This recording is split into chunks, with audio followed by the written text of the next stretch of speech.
Les centrales hydrauliques sont dites de haute chute lorsqu'elles sont situées en altitude.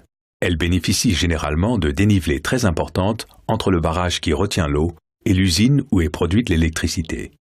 L'eau provient des précipitations et de la fonte des neiges. Elle est acheminée par des galeries d'adduction ou le cours des torrents jusqu'au lac de retenue. Ainsi, l'eau est stockée et peut être dirigée à la demande vers la turbine par différents ouvrages, canaux d'amener, galeries creusées dans la montagne et conduites forcées. La puissance de la centrale dépend de deux paramètres, le débit de l'eau et la hauteur de chute. Dans ce cas, le débit est assez faible, mais la hauteur de chute est très importante. La centrale est équipée d'une turbine de type Pelton.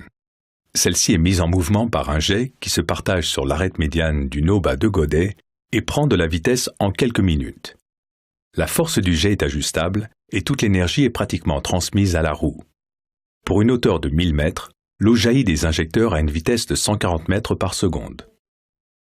Pour améliorer le fonctionnement, on peut utiliser plusieurs jets.